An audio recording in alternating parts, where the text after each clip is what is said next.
Yes, students. Today we will discuss about the specific heat capacity of solids. Solids की specific heat capacity को discuss करेंगे कि किस तरह से इसके लिए हम लोग एक जनरल फॉर्मूला बना सकते हैं। कल हमने CP CV molar specific heat at constant pressure and molar specific heat at constant volume, तो इनकी वैल्यूज हमने देखी थी और गामा की वैल्यू देखी थी for the different gases, that is monoatomic, diatomic and triatomic gases. तो तीनों के लिए हमने सीपीसीवी और गामा की वैल्यूज को फाइंड किया था। ओके, अभी हम लोग देखते हैं specific heat capacity of solids. देखिए सॉलिड्स की जो स्पेसिफिक हीट कैपेसिटी है वो सिर्फ एक ही होगी, कांस्टेंट प्रेशर कांस्टेंट वॉल्यूम, इसमें ऐसा कुछ भी नहीं होगा, क्योंकि हम जब सॉलिड को हीट अप करते हैं तो उसका टेम्परेचर राइज होता है। टेम्परेचर राइज होता है तो इसका मतलब, और पार्टिकल्स दूर दूर नहीं होते हैं, ज्यादा मतलब कि एक्सपेंशन नहीं होता है, ज्यादा एक्सपेंशन नहीं होता है, तो उसकी वॉल्यूम में बहुत स्मॉल चेंज आता है और वो नेग्लिजिबल चेंज होता है। तो हम जब भी हीट एनर्जी देते हैं सॉलिड को तो हम ये मान करके चलते हैं कि जो हमने हीट एनर्जी दी है उस हीट एनर्जी से सिर्फ उसकी इंटरनल एनर्जी बढ़ी है। इंटरनल एनर्जी इंक्रीज हुई है, इसका मतलब है कि सिर्फ उसका टेम्परेचर इंक्रीज हुआ है, और उस हीट एनर्जी से जो एक्सपेंशन हुआ है वो जीरो है, नेग्लिजिबल है, बहुत कम एक्सपेंशन हुआ है। हम लोग किसी भी मेटल को हीट अप करते हैं तो 10⁻⁷ -8 ऐसा इस तरह का रीडिंग्स आती हैं कि इतना छोटा सा क्या होता है, वॉल्यूम में चेंज होता है या लेंथ में चेंज होता है या एरिया में चेंज होता है, तो वो बहुत स्मॉल चेंज होते हैं। तो ये जो हीटिंग की प्रोसेस हो रही है उस प्रोसेस में वॉल्यूम चेंज नहीं हो रही। अगर वॉल्यूम चेंज नहीं हो रही तो वर्क डन जीरो होगा। कल ही देखा था हमने, as per the first law of thermodynamics, अगर वॉल्यूम चेंज नहीं हो रही तो change in volume will be zero, DV zero होगा, डीवी जीरो होगा तो डीडब्ल्यू भी क्या आएगा, जीरो होगा। तो जब भी किसी सॉलिड को हीट अप करेंगे तो उसमें वर्क डन जीरो होगा, work done by the solid is zero because there is a very small change in the volume.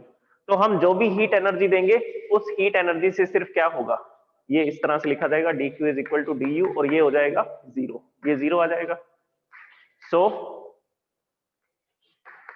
dq is equal to du, ये आ जाएगा इसमें। तो इससे साफ साफ ये पता लगता है कि हम जो भी हीट एनर्जी देंगे उससे सिर्फ उसकी इंटरनल एनर्जी इंक्रीज होगी। क्या इंक्रीज होगी, सिर्फ इंटरनल एनर्जी इंक्रीज होगी। ओके, अब हम इसको समझाने की कोशिश करते हैं डिग्री ऑफ फ्रीडम के बेसिस पे। देखिए सॉलिड्स जो होते हैं उसमें पार्टिकल्स रैंडम मोशन नहीं कर सकते हैं। रैंडम मोशन नहीं कर सकते हैं तो मतलब चल करके नहीं जा सकते, तो आंसर है कि ट्रांसलेशनल मोशन नहीं कर सकते, ट्रांसलेशनल मोशन नहीं कर सकते। और इसके अलावा ट्रांसलेशनल मोशन तो वो कर ही नहीं पाएंगे और रोटेशनल मोशन भी नहीं कर सकते। सॉलिड में हमें पता है सॉलिड के अंदर क्या होगा, सॉलिड में इस तरह से एटम्स रहेंगे और ये जो एटम्स होंगे ये अपनी मीन पोजीशंस पर वाइब्रेशंस कर सकते हैं। ये अपनी मीन पोजीशन पर क्या कर सकते हैं, ये अपनी मीन पोजीशन पर वाइब्रेशन कर सकते हैं, और इसके अलावा ये कोई भी मोशन नहीं कर पाएंगे। अच्छा, वो वाइब्रेशन कितनी डायरेक्शन का होगा, तो आंसर है 3 डायमेंशनल। वाइब्रेशन 3 डायमेंशनल होगा। तो ये पार्टिकल ट्रांसलेशनल मोशन नहीं करेंगे, ये पार्टिकल रोटेशनल मोशन नहीं करेंगे। सॉलिड्स के जो एटम्स होंगे, जो पार्टिकल्स होंगे, जो आयंस होंगे, वो क्या करेंगे, वो सिर्फ वाइब्रेशनल मोशन कर सकते हैं। अब हम एक पार्टिकल की बात करते हैं। ये सिंगल पार्टिकल है, ये सिंगल पार्टिकल एक्स डायरेक्शन में वाइब्रेट कर सकता है, ऐसा ऐसा वाइब्रेट कर सकता है। तो इसके पास कितनी एनर्जी होगी, तो आंसर है half KBT and half KBT, half KBT of potential energy and half KBT kinetic energy. Vibrational motion में दो एनर्जी होती है, ये हम लोग ऑलरेडी डिस्कस कर चुके हैं कि जब भी कोई एटम वाइब्रेशनल मोशन करेगा, ये इसकी मीन पोजीशन है, मीन पोजीशन के इधर उधर टू एंड फ्रो मोशन करेगा, तो उस समय पर इसके पास पोटेंशियल एनर्जी भी होगी और काइनेटिक एनर्जी भी होगी। तो पोटेंशियल एनर्जी कितनी होगी, हाफ केबीटी, काइनेटिक एनर्जी कितनी होगी, half KBT. So the total energy in the one dimensional vibration, एक डायमेंशन में वाइब्रेशन करने की एनर्जी कितनी होगी, केबीटी, केबीटी। तो अगर ये एक्स डायरेक्शन में वाइब्रेट कर रहा है ऐसा, तो इसके पास कितनी एनर्जी है, तो आंसर है केबीटी। इसी तरह से ये वाई डायरेक्शन में भी क्या कर सकता है, वाइब्रेट कर सकता है। अगर वाई डायरेक्शन में वाइब्रेट करेगा तो वही हाफ केबीटी टोटल एनर्जी कितनी होगी, केबीटी। तो ये एक्स डायरेक्शन में वाइब्रेट कर सकता है, ये वाई डायरेक्शन में ऐसा वाइब्रेट कर सकता है, और ये जेड डायरेक्शन में भी वाइब्रेट कर सकता है। अगर जेड डायरेक्शन में वाइब्रेट करेगा इस तरह से, तो यहां पर भी इसके पास कैसी एनर्जी होगी, केबीटी। तो केबीटी एनर्जी एक्स डायरेक्शन के वाइब्रेशन की है, केबीटी एनर्जी वाई डायरेक्शन के वाइब्रेशन की है, और केबीटी एनर्जी जेड डायरेक्शन के वाइब्रेशन की है। तो ये एटम, तो सॉलिड्स के जो एटम होते हैं वो एक्स डायरेक्शन में, वाई डायरेक्शन में, और कौन सी डायरेक्शन में वाइब्रेट कर सकते हैं, वाई डायरेक्शन में और जेड डायरेक्शन में। तो ये 3 डायमेंशंस के अंदर वाइब्रेशन कर सकते हैं, 3 डायमेंशन में वाइब्रेशन कर सकते हैं। तो टोटल एनर्जी बता दीजिए कितनी होगी, KBT in the X direction, KBT in the Y direction, KBT in the Z direction. So the energy, kinetic energy बोल सकते हो, not kinetic energy, internal energy. Just wait. Energy per molecule बोल दो, या क्या बोलेंगे, इंटरनल एनर्जी पर मॉलिक्यूल। तो internal energy per molecule कितनी होगी, तो आंसर है 3 केबीटी। कितनी एनर्जी होगी, 3 केबीटी। ये तो हुआ 1 मॉल, ये तो हुआ 1 मॉलिक्यूल के लिए। और 1 मोल के लिए कितना होगा, 1 मोल के लिए मैंने आपको समझा रखा है कि अगर एक मॉलिक्यूल के पास इतनी एनर्जी है तो 1 मोल में कितने पार्टिकल्स होते हैं। तो इसको मैं लिखता हूं यहां पे,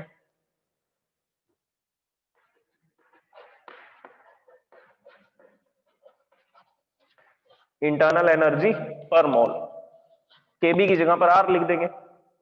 आर लिखते ही किसके लिए एनर्जी हो जाएगी, पर मोल के लिए हो जाएगी। ये एक मॉलिक्यूल की एनर्जी है, और पर मोल में कितने मॉलिक्यूल होते हैं, the energy of the 1 molecule multiply by number of molecule. तो ये टोटल एनर्जी आ जाएगी 1 मोल सब्सटेंस की, कोई भी 1 मोल सॉलिड की। Kb into Na, Kb into Na को क्या लिख सकते हैं, R लिख सकते हैं। So it will be 3RT। ये Kb इंटू Na, इसको लिख दिया हमने R।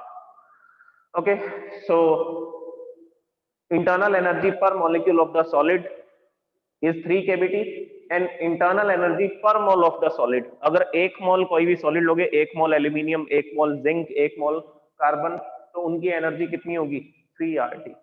3RT, ठीक है, ये हमने फाइंड कर दिया।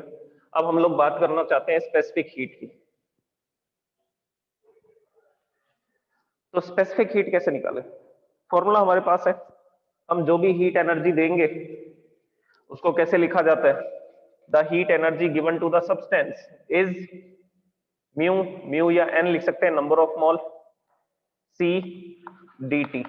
यहां पर सीपी और सीवी नहीं लिखा मैंने, अभी मैंने आपको बताया था कि सॉलिड्स के लिए कांस्टेंट वॉल्यूम पर ही होता है जो भी हीट एनर्जी हम देते हैं। तो इसमें 2 अलग अलग वैल्यूज नहीं मिलेंगी आपको। कांस्टेंट प्रेशर पे गर्म करोगे तब भी सेम हीट एनर्जी देनी पड़ेगी, कांस्टेंट वॉल्यूम पे गर्म करोगे किसी सॉलिड को तब भी सेम हीट एनर्जी देनी पड़ेगी। तो उस हीट एनर्जी में कोई चेंजेस नहीं होंगे। तो सॉलिड्स के लिए सीपीसीवी नहीं लिखा जाता, क्या लिखा जाता है, सिर्फ सी लिख सकते हैं, molar specific heat. Molar specific heat of 1 mole substance when its temperature is increased through 1 degree Celsius. This is molar specific heat. Okay. और एक चीज और लिख सकते हैं, सॉलिड्स में चेंज इन वॉल्यूम 0 होगा। अगर चेंज इन वॉल्यूम 0 होगा तो उस केस में dq is equal to du plus dw होता है, dw की वैल्यू 0 हो जाएगी। So at constant volume dq is equal to du, जो भी हीट एनर्जी हम देंगे उससे सिर्फ उसकी इंटरनल एनर्जी इंक्रीज होगी। तो हम लोग क्या करते हैं, इस इक्वेशन को थोड़ा चेंज करते हैं। हम लोग 1 मोल गैस के लिए बात कर रहे हैं तो m की वैल्यू तो 1 लिख देंगे। दूसरा, dq की जगह पर क्या लिख सकते हैं, du लिख सकते हैं। तो इस dq की प्लेस पर हम लोग du वैल्यू पुट कर देंगे। तो पुट कर देते हैं, इसको लिखेंगे du, नंबर ऑफ मोल हो जाएगा 1, तो 1 लिखना चाहें तो लिख सकते हैं, molar specific heat C and multiply by dt, change in temperature. तो स्पेसिफिक हीट की वैल्यू क्या आएगी, ये dt इधर मल्टीप्लाई में यहां आएगा तो डिवाइड में आ जाएगा, 1 को c से मल्टीप्लाई कर दिया तो ये तो c हो जाएगा, dt इधर डिवाइड में आया तो फॉर्मूला बना du अपॉन dt, ये फॉर्मूला है। अब इसमें u की वैल्यू हम लोग लिख सकते हैं, ये रही u की value, this one. Internal energy per mole 3 RT। तो ये U की वैल्यू हम लोग पुट कर देते हैं। जैसे ही U की वैल्यू पुट करेंगे it will B du upon dt and the U is 3RT। Solve करते हैं इसको।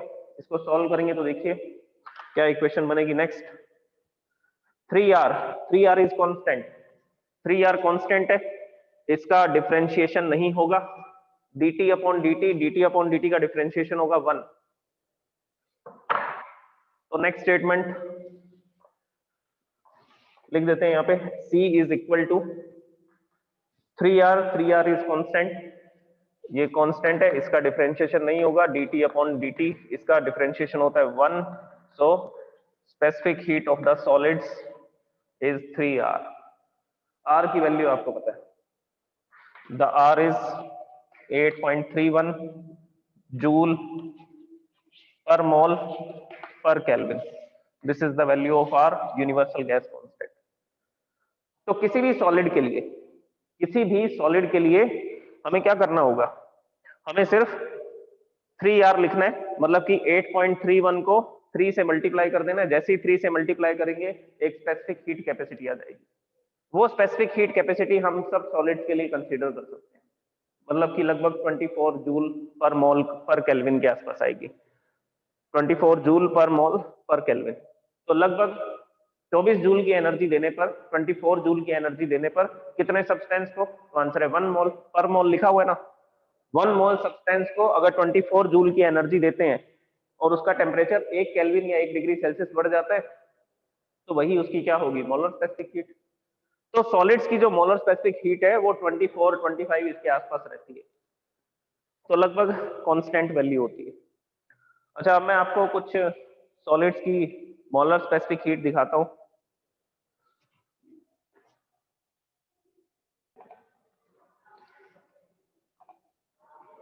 Okay, now see this table.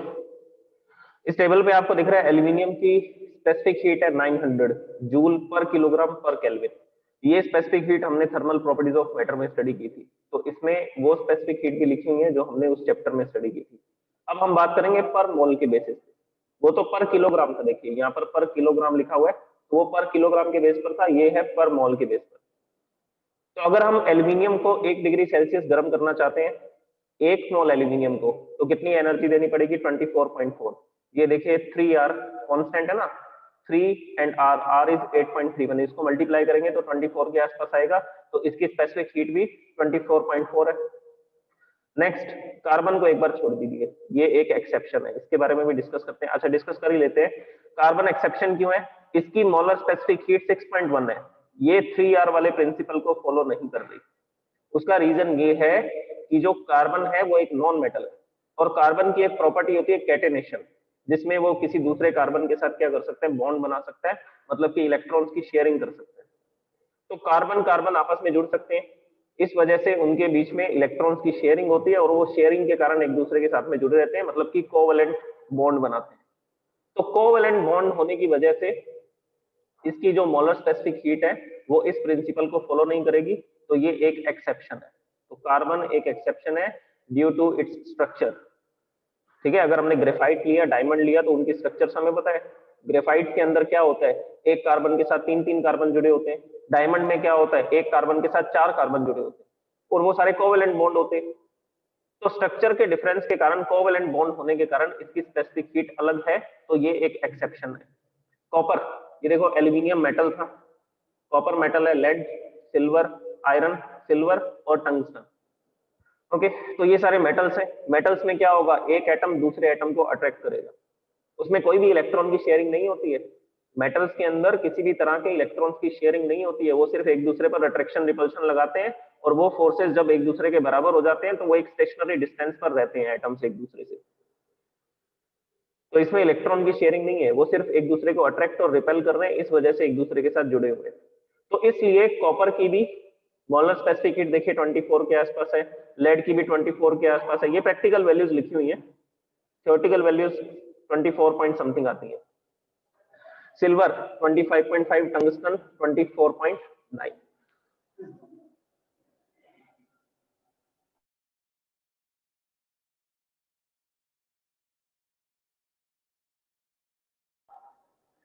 Okay, तो ये 3R प्रिंसिपल को फॉलो कर रहे हैं सॉलिड्स की जो मोलर स्पेसिफिक हीट है, एक्सेप्ट कार्बन, कार्बन को छोड़ करके, क्योंकि कार्बन में इलेक्ट्रॉन्स की शेयरिंग हो रही है, इन सब में इलेक्ट्रॉन्स की शेयरिंग नहीं हो रही है, aluminium, copper, lead, silver, tungsten.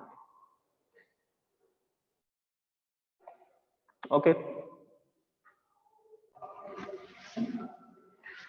Okay, now we will discuss about the specific heat capacity of water. Water की स्पेसिफिक हीट कैपेसिटी को स्टडी करने के लिए हम इसके अंदर कंसिडरेशन करेंगे कि जो वाटर है वो सॉलिड है। वाटर जो है वो सॉलिड फॉर्म में, हमने उसको ठंडा कर रखा है, जमा रखा है, फ्रीज कर रखा है, तो वो सॉलिड वाटर के लिए हम लोग डिस्कस करेंगे। देखिए, लिक्विड स्टेट में या गैसियस स्टेट के लिए तो हम ऑलरेडी डिस्कस कर चुके हैं ना, किसमें डिस्कस किया था? ट्राई एटॉमिक मॉलिक्यूल्स में, ट्राई एटॉमिक गैसेस में हम इसके लिए degrees of freedom CP, CV और गामा तीनों की वैल्यूज को फाइंड कर चुके हैं ऑलरेडी, गैसियस स्टेट में या लिक्विड स्टेट में आप बोल सकते हैं। उसमें हमने देखा था ना, ट्राइंगुलर शेप का एक मॉलिक्यूल होता है, नॉन लीनियर मॉलिक्यूल, वो 3 तरह के तो ट्रांसलेशनल मोशन करेगा और 3 तरह के रोटेशनल मोशन करेगा। उस समय पे वो वाइब्रेशन नहीं करते हैं। तो 3 तरह के रोटेशनल होंगे और 3 तरह के ट्रांसलेशनल मोशन होंगे, तो 6 डिग्री ऑफ फ्रीडम थी, तो उसकी एनर्जी 6R आ रही थी पर मॉल। अगर वाटर गैस स्टेट में होगा या लिक्विड स्टेट में होगा तो उस केस में उसकी एनर्जी 6R होगी। कौन सी एनर्जी? तो आंसर है internal energy per mole, internal energy per mole, that will be 6R, 6RT, not 6R, 6RT होगी। 6RT थी नहीं, 6/2RT, 6/2, 6/2 का मतलब था 3, क्योंकि उसमें 6 डिग्री ऑफ फ्रीडम है ना, अभी मैंने आपको बताया 3 ट्रांसलेशनल मोशन और 3 रोटेशनल मोशन, तो टोटल डिग्री ऑफ फ्रीडम 6 है, तो 6/2RT आएगा। 6/2RT को सॉल्व करेंगे तो 3RT आएगा, तो internal energy per mole will be 3RT when water is in gaseous state. जब वो गैस स्टेट के अंदर होगा तब हमने वो डिस्कस कर चुके हैं। अब हम डिस्कस करेंगे वाटर जब सॉलिड है। वाटर जब सॉलिड होगा तो हमें उसकी स्ट्रक्चर पता है किस टाइप की होती है, मिकी माउस स्ट्रक्चर होती है। ये ऑक्सीजन का मॉलिक्यूल होगा और यहाँ पर ये 2 हाइड्रोजन के मॉलिक्यूल्स होंगे। This is the atom of oxygen and these are the atoms of hydrogen, ये हाइड्रोजन के एटम है। अब ये जो एक मॉलिक्यूल है, ये H+ है, ये H+ है, ये O-2 है, तो ये H+ क्या कर सकता है? किसी दूसरे O- के साथ अट्रैक्ट हो सकता है। तो यहाँ पर एक किसी दूसरे मॉलिक्यूल का O- था और ये था H+ और ये था H+, तो इस तरह से ये ऐसा जुड़ा होगा। इसी तरह से किसी दूसरे O-2 की तरफ भी क्या कर सकता है? ये अट्रैक्शन क्रिएट कर सकता है। तो ये मैं किसकी स्ट्रक्चर बना रहा हूं? ये मैं आइस की स्ट्रक्चर बना रहा हूं। O-2, air H+, air H+, तो इनके बीच में भी अट्रैक्शन हो सकता है, और यहां पर भी हम एक मॉलिक्यूल बनाते हैं H+, एंड O-2, तो इनके बीच में भी अट्रैक्शन हो सकता है, ये एक मॉलिक्यूल है। तो ये जो मैं स्ट्रक्चर बना रहा हूँ ये किसकी स्ट्रक्चर है? तो आंसर है आइस की। When water is in the solid state तब इस तरह से मॉलिक्यूल अरेंज रहेंगे, एक पूरा का पूरा मॉलिक्यूल किसी दूसरे मॉलिक्यूल की तरफ अट्रैक्टेड होगा, ये पूरा का पूरा मॉलिक्यूल इस मॉलिक्यूल की तरफ अट्रैक्टेड होगा, इनके बीच में भी अट्रैक्शन हो सकते हैं। ओके, एनीवेज इस पूरे सिस्टम में मैं ये बताना चाहता हूं कि ये सारे के सारे जो एटम्स हैं ये स्टेशनरी हैं, ये चल करके नहीं जा रहे हैं। इनके बीच में देखिए डैश डैश करके मैंने बॉन्ड दिखाया है, डॉटेड लाइन से ये बॉन्ड दिखाया है। ये सॉलिड लाइन जो दिखा रखी है ये तो एक मॉलिक्यूल के बॉन्डिंग को बता रही है। ओके, तो इस तरह से अब इसके अंदर अगर हम देखें, चलो इस मॉलिक्यूल में देखते हैं, इस मॉलिक्यूल के अंदर भी क्या होगा? ये जो ऑक्सीजन का एटम है ये फिक्स स्टेट पर है, इसके आसपास के कोई दूसरे H+ इसको अट्रैक्ट कर रहे हैं और ये O-2 इधर है, ऐसा जुड़ा होगा। तो ये ऑक्सीजन का जो मॉलिक्यूल है ये फिक्स है, ये चल करके नहीं जा सकता, क्योंकि ये दूसरे आसपास के मॉलिक्यूल्स के साथ में क्या है? अट्रैक्शन फोर्सेस के अंदर है, तो तभी तो ये सॉलिड होगा, फ्रीज होगा। अब ये जो एटम है, सबसे पहले हम ऑक्सीजन एटम की बात करते हैं, इसके पास कितनी एनर्जी होगी? इसके पास कितनी एनर्जी होगी? तो आंसर है kBT या 3 kBT, 3 kBT। ये एक्स डायरेक्शन में वाइब्रेशन कर सकता है, kBT एनर्जी, ये वाई डायरेक्शन में वाइब्रेशन कर सकता है, kBT एनर्जी, ये जेड डायरेक्शन में वाइब्रेशन कर सकता है, kBT एनर्जी। तो इस ऑक्सीजन के मॉलिक्यूल के पास कितनी एनर्जी है? 3 केबीटी, क्योंकि ये 3 डायमेंशन में वाइब्रेशन कर सकता है। एक्स डायरेक्शन में वाइब्रेशन करेगा तो केबीटी एनर्जी, वाई डायरेक्शन में करेगा केबीटी, जेड डायरेक्शन में करेगा केबीटी। तो सिर्फ ऑक्सीजन के एटम की एनर्जी 3 केबीटी है। और ये जो हाइड्रोजन का एटम है ये भी 3 डायरेक्शन में वाइब्रेशन कर सकता है, एक्स, वाई और जेड, तो इसकी एनर्जी भी 3 KBT.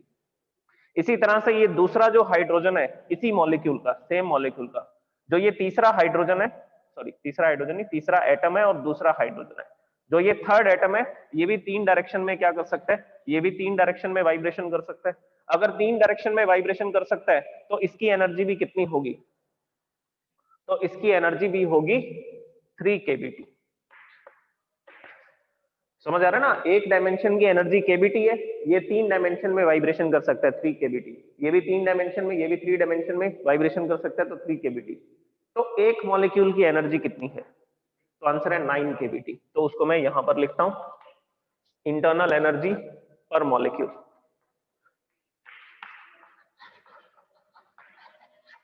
Internal energy per molecule. Molecule में 3 एटम है, एक एटम के पास एनर्जी है 3 केबीटी, तो 3 एटम है तो कितनी एनर्जी होगी? 3 से मल्टीप्लाई कर देंगे, 3 केबीटी 3 केबीटी 3 केबीटी, हमें 9 केबीटी लिखना है। तो इसीलिए तो मैंने एक एटम की एनर्जी को 3 से मल्टीप्लाई कर दिया, क्योंकि 3 एटम है वाटर मॉलिक्यूल के अंदर। सो the energy will be 9 KBT. तो वाटर जब सॉलिड स्टेट में होगा तो उस समय पर एक मॉलिक्यूल के पास कितनी एनर्जी होगी? 9 केबीटी। पोटेंशियल और काइनेटिक दोनों मिलाकर के बता रहा हूं, पोटेंशियल और काइनेटिक दोनों तरह की एनर्जीज को जोड़ करके बता रहे हैं हम, 9 KBT. So this is the energy per molecule. अब हम बात करेंगे एनर्जी पर मोल। पर मोल के लिए क्या लिखेंगे? इंटरनल एनर्जी पर मोल। एक मॉलिक्यूल की इतनी एनर्जी है तो इतने मॉलिक्यूल्स की कितनी एनर्जी होगी? मल्टीप्लाई कर देंगे। मल्टीप्लाई करते ही हम इसको क्या लिख देंगे? KB into N A. KB into N A को क्या लिख सकते हैं? आप लिख सकते हैं, सो 9 आरटी। 9 केबीटी लिखा हुआ है तो वाटर के एक मॉलिक्यूल की एनर्जी है, 9 आरटी लिखा हुआ है तो पर मोल वाटर की एनर्जी है। एक मोल वाटर की एनर्जी है। एक मोल वाटर कितने ग्राम में आता है? 18 ग्राम में आता है। तो 18 ग्राम में आइस लूंगा, 18 ग्राम ऑफ आइस लूंगा तो उनकी एनर्जी कितनी होगी? 9 आरटी। टी पे, टेम्परेचर पे डिपेंड करेगा कितनी एनर्जी होगी। ओके, अब इसी तरह से अगर हम किसी सॉलिड को गर्म करेंगे, अगर हम किसी सॉलिड को गर्म करेंगे तो चेंज इन वॉल्यूम 0 होगा। अगर चेंज इन वॉल्यूम 0 होगा देन वाटर को सॉलिड माना ना, सॉलिड को हीट अप करेंगे तो उसकी वॉल्यूम में ज्यादा चेंजेस नहीं आएंगे। अभी भी वो आइस की स्टेट में है। टेम्परेचर था -10 डिग्री सेल्सियस, हमने गर्म किया, टेम्परेचर हो गया -9 डिग्री सेल्सियस। तो 1 डिग्री टेम्परेचर बढ़ा दिया ना, वॉल्यूम में चेंज नहीं हुआ, तो इस कारण से हम लिखेंगे the work done P dot dV will be 0। Solids के लिए चेंज इन वॉल्यूम 0 है तो वर्क डन भी 0 होगा। तो इस केस में हम जो भी हीट एनर्जी देंगे उससे क्या होगा? उससे सिर्फ उसकी इंटरनल एनर्जी बढ़ेगी, सिर्फ उसका टेम्परेचर बढ़ेगा, कोई वर्क डन नहीं होगा। dW is 0 for solids, so the heat energy given to the substance is utilized in increasing its temperature। तो ये हमने इसमें लिख दिया। dq को du लिख सकते हैं as per the first law of thermodynamics. तो ये सारी बातें हमने लिख दी। अब हम बात करते हैं स्पेसिफिक हीट की। हमारे पास हीट एनर्जी का फॉर्मूला क्या है? dq is equal to N C D T. अब वैल्यूज बताओ, कितने मोल की बात कर रहे हैं? तो 1 मोल वाटर की बात कर रहे हैं तो n इज इक्वल टू 1 मोल आ जाएगा, 1 मोल वाटर। और dq की जगह पर क्या लिख सकते हैं? du लिख सकते हैं, तो वैल्यू पुट कर दीजिए। तो dq की जगह पर तो हमने लिख दिया du, नंबर ऑफ मोल लिख दिया 1, molar specific heat of water C and dt। C की वैल्यू क्या आएगी? तो आंसर है C की वैल्यू आएगी dt, इधर आ जाएगा डिवाइड में, so it will B du upon dt। You की वैल्यू पुट कर दीजिए। कहां पर है यू की वैल्यू? ये रही। पर मोल जो होता है वो यू की वैल्यू होती है, internal energy per mole. This is the value of U. ठीक है, ये इंटरनल एनर्जी पर मोल को किससे लिखा जाता है? कैपिटल यू से। तो यू की वैल्यू है 9 RT, यहां पर पुट कर दीजिए 9 RT du अपॉन dt, और ये वैल्यू हमने लिख दी 9 RT। 9 R is constant, 9 and R are constants, so the differentiation will be of dt of temperature। Temperature का डिफरेंशिएशन होगा dt अपॉन dt, 1 आ जाएगा। so the molar specific heat of water is 9 R, not molar, हाँ molar भी बोल सकते हैं, 1 मोल के लिए बात कर रहे हैं हम लोग। तो वाटर की मोलर स्पेसिफिक हीट क्या होती है? वाटर की मोलर स्पेसिफिक हीट होती है 9 R। अच्छा, अब ये प्रैक्टिकल वैल्यू के साथ कंपेयर करके देखते हैं हम इसको, क्या आएगा। R की वैल्यू होती है 8.31। अब इसकी वैल्यू को हम लोग कैलकुलेट करके बताते हैं कितनी आएगी। 74.7। यहां पर R की वैल्यू को पुट किया मैंने 8.34, then it will be 74.7 joule per mole per kelvin. This is the value of molar specific heat of water, 74.7। Okay, अब हम इसको कंपेयर करते हैं हमारी वैल्यू के साथ में। जैसे कि हम लोग जानते हैं 1 जूल कितना होता है, 1 कैलोरी, सॉरी 1 कैलोरी कितना होता है? 4.186 जूल। इसको इरेज करते हैं। अब नेक्स्ट कैलकुलेशन देखिए क्या लिखने वाला हूं मैं।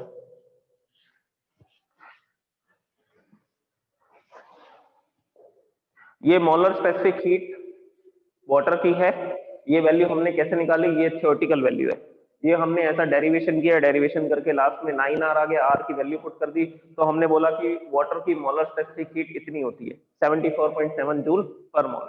ये तो कौन सी वैल्यू है? तो आंसर है थ्योरेटिकल वैल्यू। अब प्रैक्टिकल वैल्यू देखिए क्या होगी।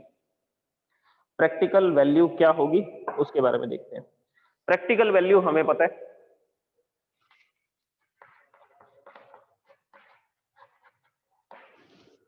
प्रैक्टिकल वैल्यू में हमने ये देखा था that molar specific heat of water कितनी होती है?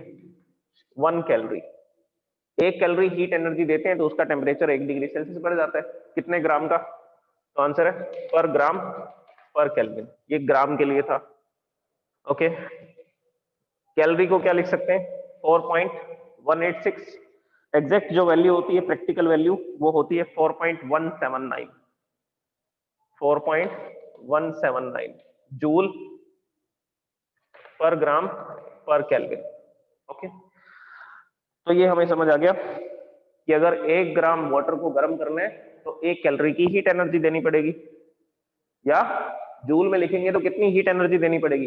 अगर 1 ग्राम वाटर का टेम्परेचर 1 केल्विन बढ़ाना है तो उस समय पर 4.179 जूल की एनर्जी देनी पड़ेगी। यहां पर आ रहा है पर ग्राम पर ग्राम, यहां पर क्या लिखा हुआ है? यहां पर लिखा हुआ है पर मोल, तो हम इसको भी मोल में कन्वर्ट करते हैं। तो हम लोग किसके लिए बात करेंगे? हम लोग बात करेंगे 1 मोल वाटर की। 1 मोल वाटर का क्या मतलब होगा?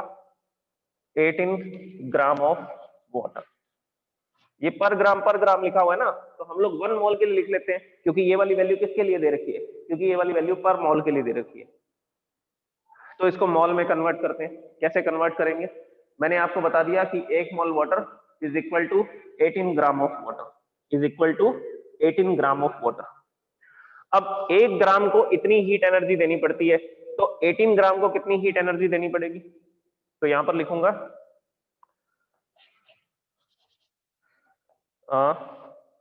Specific heat of 1 mole water कितनी आएगी? सिंपल कैलकुलेशन है, 1 ग्राम के लिए इतनी हीट एनर्जी देनी पड़ रही है, तो 18 ग्राम वाटर के लिए कितनी हीट एनर्जी देनी पड़ेगी? मल्टीप्लाई कर देंगे। This is the heat energy given to 1 gram, and for 18 gram it is multiplied by 18 से इसको मल्टीप्लाई कर देंगे। मल्टीप्लाई करने के बाद प्रैक्टिकल वैल्यू आएगी 75.222। Joule per mole per kelvin. This is the practical value. अब देख लो कोई खास डिफरेंस नहीं है, ये 74.7 के आसपास आ रहा है, 74.7 मतलब लगभग 75 के आसपास ही हो गया, और ये 75.22 आ रहा है, तो ये भी लगभग 75 के आसपास हो गया। क्योंकि हम आइडियल कंडीशंस तो ला ही नहीं सकते हैं ना, हम जो भी हीट एनर्जी देंगे पूरी हीट एनर्जी थोड़ी वाटर को मिलेगी, कुछ हीट एनर्जी सराउंडिंग में जाएगी, कुछ हीट एनर्जी उस बर्तन में जाएगी, जिस बर्तन के अंदर हम इसको वाटर को हीटअप कर रहे हैं, जिस वेसल के अंदर, जिस कंटेनर में हम वाटर को हीटअप कर रहे हैं, वो बर्तन भी तो गर्म होगा। तो अगर आइडियल कंडीशंस होंगी तो ये वाली वैल्यू भी 74.7 के आसपास आ जाएगी। So this is the theoretical value of the specific heat capacity of water and this is the practical value of the specific heat capacity of water. इसका मतलब जो क्लासिकल थ्योरी है वो सही है। क्लासिकल फिजिक्स पढ़ा ना हमने, जो 1900 से पहले के एक्सपेरिमेंट है, 15th सेंचुरी 16th सेंचुरी, ये सारे किसमें काउंट किए जाते हैं? ये क्लासिकल फिजिक्स में काउंट किए जाते हैं। तो ये क्लासिकल थ्योरी है, तो क्लासिकल थ्योरी सही प्रूफ हो रही है ना। पुरानी थ्योरी के अकॉर्डिंग इसकी वैल्यू 9R के इक्वल होनी चाहिए, तो ये 74.7 आना चाहिए था, और अभी हम लोग एक्सपेरिमेंट करके इसकी वैल्यूज निकालते हैं तो वैल्यूज लगभग बराबर आ रही है। इसका मतलब दोनों, ये जो वैल्यू थी, ये जो फॉर्मूला था molar specific heat of water when it is solid, तो वो हमने बिल्कुल सही निकाला था। It will B 9R।